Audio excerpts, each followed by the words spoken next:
Shalom. First off, I want to give all praise, honor, and glory unto Yahweh, Bahashem, Yahweh Shai, Baharakadash. I want to give double honors to the apostles, elders, and bishops of GMS who have taught us His word and teach us His word today. And I want to give a salutation unto the elect of the nation of Israel. This is Brother Yatazak Bar with the GMS Nebraska camp. And in this lesson, I just want to go over, how we have to be content with our daily bread, and what inspired me to do this lesson, I was just like scrolling on social media on TikTok, and I seen a video of this Jake, doing a money spread. If you don't know what I'm speaking about, basically a person will have a bunch of cash and just basically just showing off, flaunting they money, and we see that is a culture, especially here in the U.S., where flaunting off the money you have, or your possessions, your jewelry, your cars, your houses. That's a culture, especially pushed from celebrities, and it rubs off on Jake predominantly to want to do the same thing. But a demon had jumped on me, of envy, and looking at that and wanting that, or just thinking like, man, I wish I could have that. And it was a passing thought. It wasn't nothing that I dwelled on very long or nothing like that, but it was a thought, and I had to rebuke it with just thinking about scripture. Because what does the scripture say in Proverbs chapter 30 verse 8? It says, remove far from me vanity and lies, give me neither poverty nor riches, feed me with food convenient for me. So the scriptures show us, that the mindset that we're supposed to have is that we ask the Lord to sustain us with what we need to, take care of ourselves, to take care of our families. Riches is unnecessary. As long as we have enough, as long as we aren't in poverty, then we're good. And whatever comes after that, the Lord is throwing us a bone, but,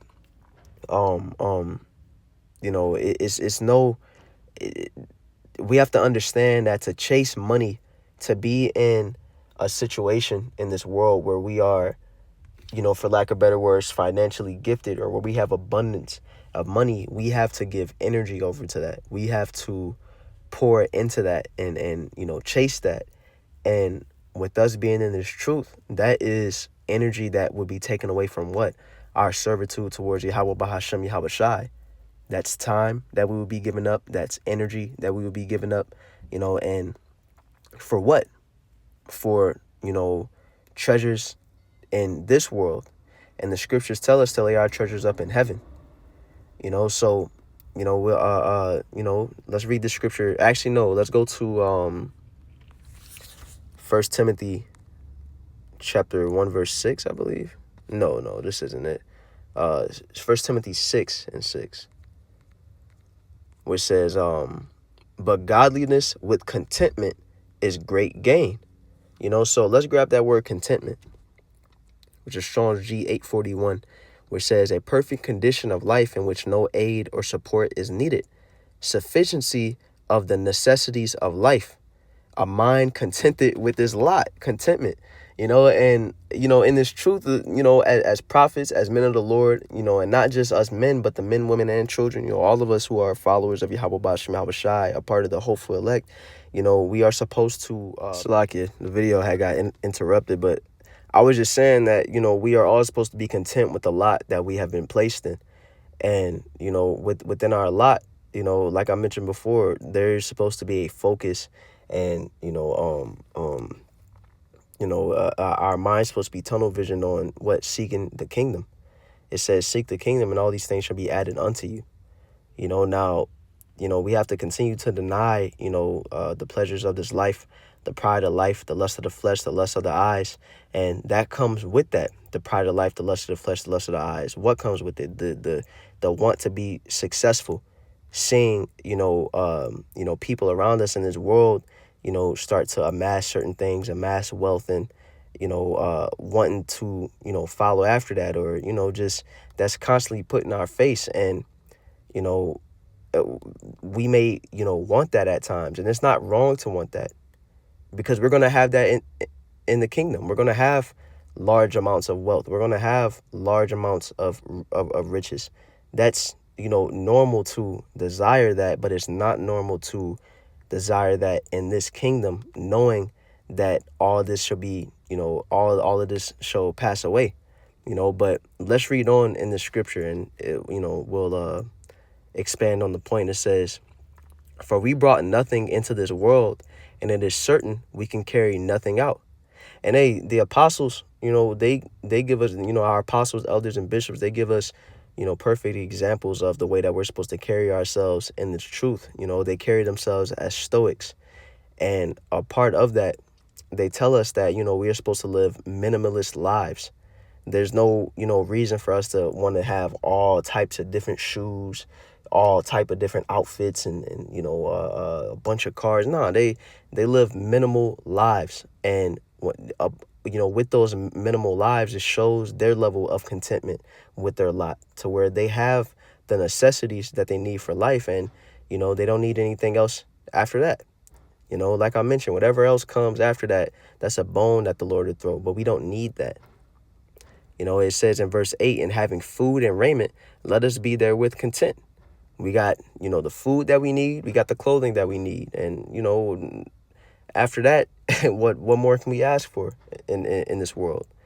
But in verse 9, it says, but they that will be rich fall into temptation and a snare. So it says that, for those who are chasing after riches, they're going to fall into temptation. And let's grab that word temptation. Strong's G3986, it says an experiment, attempt, trial, proving, a trial, proving, the trial made of you by my bodily condition, since conditions served as to test the love of the Galatians toward Paul. I want to get this in the scriptural index. It has a lot of definitions, but I want to get the specific of how it was used in this verse. And, look at this. It says, of the temptation by which the devil sought to divert Yahushua the Messiah from his divine errand. That's a beautiful, word to use, or purpose of using that word in this verse, because when we look at when Satan was tempting Yahushua, we know that Yahushua came down here to do the Lord's will. He came down to be the perfect sacrifice for the nation of Israel. But Satan came and tempted the Lord. And what did he tempt him with? He when the Lord fasted 40 days and 40 nights, Satan came and was like, hey, I'll give you, power over all the kingdoms of the earth, and the Lord denied Satan's tempting, but, we have to follow after Yahushua's example, because Yahushua was the blueprint of how we are supposed to carry ourselves in this truth. And the same way that the Lord was content with, his lot, is the same way we have to be content with ours. When demons or Satan may jump into our mind and try to give us certain opportunities, or start to try and give us certain aspirations to want more in a carnal way in this life, we have to deny that, because then we'll fall into those temptations. It says, but they that will be rich fall into temptation and a snare, and into many foolish and hurtful lusts, which drown men in destruction and perdition. Those different cares of this life can choke the truth out of us, because our eye isn't single. You're chasing after money and riches in this kingdom. It, takes our eye off the prize. It says it'll drown us in destruction and perdition. It says, for the love of money is the root of all evil, which while some coveted after, they have erred from the faith and pierced themselves through with many sorrows. Now, money isn't the root of all evil. It's the love of money. It's wanting to do whatever you got to do to get more and more and more of it. Not being okay with whatever the Lord has given you. The Lord has put us all into a position where we need to be. Wherever, whatever, situation we're in, where the Lord has given us however much money he's given us for, to get however much we need, wherever living condition we're in, or, it's not wrong to want to, put yourself in a better position, but it's wrong to do it unnecessarily, but, that starts to fall into the love of money, just wanting to get it, And this money system is going to crash anyway. And the money system that comes after it, where Esau is going to be pushing this digital money, ultimately it leads to the MOTB. And a lot of people are going to get the MOTB because of their love for money, because of their love for riches. But we understand that we're going to deny all of that. We're going to deny, riches and money and all the things that, that are going to be offered to us by, worshiping Esau's system. So we have to be content with having little now, because we're going to have even, fewer things in the near future. And we have to, just continue to follow in Yahweh Shai's mind, because what did he give us in, the Lord's Prayer? One of the main parts of the Lord's Prayer was in Matthew chapter 6, verse 11, which says, "Give us this day our daily bread." So that's our contentment. That's, us not, having riches or poverty is exactly what we need to get by. And I believe there's one more scripture I wanted to grab. I quoted it, but we'll get it real fast and close the video out. 1 John chapter 2, verse 15, which says, "Love not the world, neither the things that are in the world. If any man love the world, the love of the Father is not in him. For all that is in the world, the lust of the flesh, and the lust of the eyes, and the pride of life, is not of the Father, but is of the world." Let's read verse 16 in the NLT. It says, "For the world offers only a craving for physical pleasure, a craving for everything we see, and pride in our achievements and possessions. These are not from the Father, but are from this world." These are all fleshly things to chase after. These things don't feed into the spirit. These things are against the will of the Lord. And Esau props all these celebrities and these entertainers up to push us to want to feed into the lust of the flesh and the lust of the eyes and the pride of life. To want to be, family men, to want to be, ballers and things of the sort. But none of these things are of the Lord. And in verse 17, it says, "And the world passeth away, and the lust thereof. But he that doeth the will of the Most High abideth forever." So I just want to make this lesson real fast. Lord willing, this lesson was edifying.